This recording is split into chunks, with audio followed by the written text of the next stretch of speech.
Daudziem meža īpašniekiem meža apsaimniekošanas pieredze nu jau ir vairāk kā 20 gadi. Ir pieaugušas viņu zināšanas par labu meža apsaimniekošanas praksi, un viņu īpašumi var kalpot par labu piemēru citiem. Tādēļ Latvijas meža īpašnieku biedrība rīko konkursu Sakoptākais mežs. Neskatoties uz lietainajiem apstākļiem, kas šogad nav retums, šogad notiek konkurss Sakoptākais mežs, un konkurss notiek jau 9. gadu. Tā kļūst par tādu tradicionālu Latvijas meža īpašnieku biedrības rīkot pasākumu. Konkurss Sakoptākais mežs tiek organizēts meža nozares pasākuma Zelta čiekurs ietvaros. Tā rezultātā tiek noskaidrots uzvarētājs nominācijā par ilgtspējīgu meža apsaimniekošanu. Pirms 9 gadiem Latvijas meža īpašnieku biedrība saprata, ka ir ļoti svarīgi parādīt citiem Latvijas meža īpašniekiem labas meža apsaimniekošanas prakses piemērus. Tas bija viens iemesls, un nemazāk svarīgs iemesls ir parādīt sabiedrībai, ko nozīmē meža apsaimniekošana, ko nozīmē ilgtspējīga meža apsaimniekošana, un ka Latvijā ir ļoti daudz privātie meža īpašnieki, kuri domā par to, kā savus mežus stādīt, kopt, audzēt tā, lai nākamajām paudzēm būtu pēc iespējas ražīgāki un kvalitatīvāki meži. Pēdējos gados vidēji piesakās 15–20 meža īpašnieki, tā kā komisijai ir ko darīt. Konkurss notiek 2 kārtās. Pirmajā kārtā pēc iesniegtiem pieteikumiem mēs izvērtējam tos meža īpašniekus, kas mūsuprāt vislabāk ir aprakstījuši to savu labo meža apsaimniekošanas praksi, un tad komisija izvēlās uz 2. kārtu tos meža īpašniekus, kurus mēs braucam un apskatām viņu īpašumus dabā, un kas ir vēl būtiskāk, uzklausam viņu stāstījumu par meža apsaimniekošanu. Un tas ir ļoti būtiski, jo tieši tā viņa filozofija par to, kā viņš apsaimnieko savu mežu, ko viņš plāno darīt nākotnē, kāpēc viņš ir veicis vai vienu vai otru darbību mežā, ir tas izšķirošais, lai komisija pieņemtu lēmumu, kurš tad ir visaugstāk novērtētais meža īpašnieks katrā konkrētajā gadā.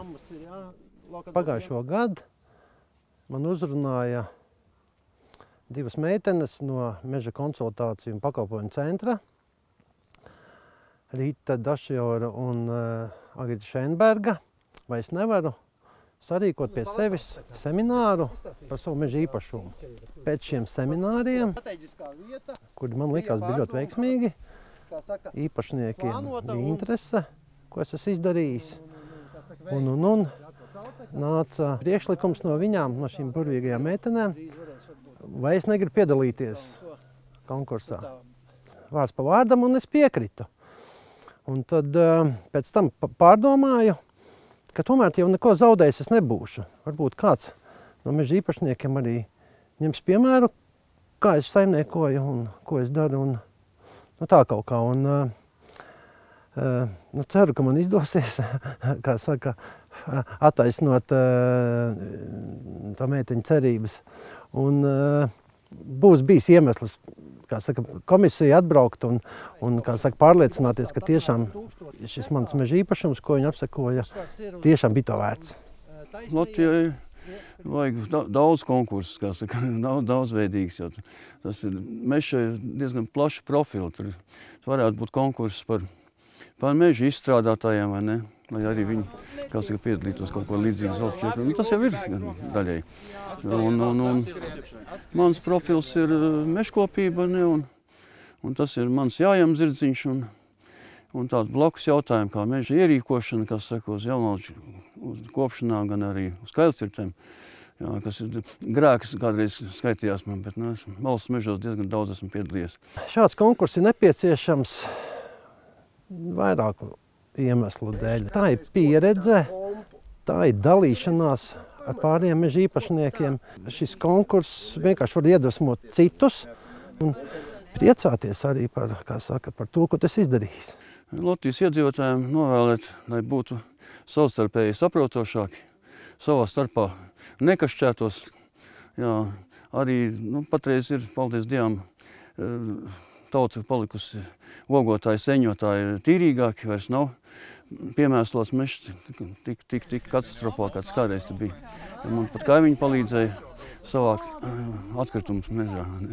Un pats arī vienmēr paņems to, kas ir džentelmeņiem, kā saka, palicis pāri, kas nav jāatnes uz mežu, bet nav jāiznes mājās. Es Latvijas iedzīvotājiem gribētu novēlēt dažas lietas, kuras saistītas ar būšanu mežā, ar atpūtu, ar redzējumu vai visas tās lietas, kur iedzīvotājs ienāk mežā, vai tas ir privātais vai valsts mežs, lai viņš ierauga to skaistumu, arī atpūšoties pēc sevis savāds un, kā saka, dod iespēju atpūsties arī citiem.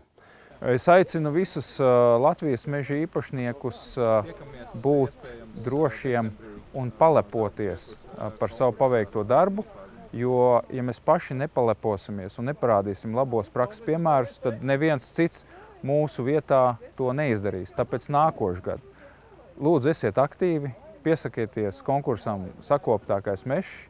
Nākošais gads būs 10. tātad tāds jubilejas gads, īpašs gads. Tamdēļ es domāju, ka būtu ļoti labi, ja būtu daudz pieteikumi, un mēs tiešām varētu atkal redzēt daudzus fantastiskus meža īpašumus. Konkursu uzvarētāji būs zinām decembra sākumā, kad pasākuma Zelta čiekurs ietvaros tiks pasniegt arī šī konkursa balva nominācijā par ilgtspējīgāko meža apsaimniekošanu.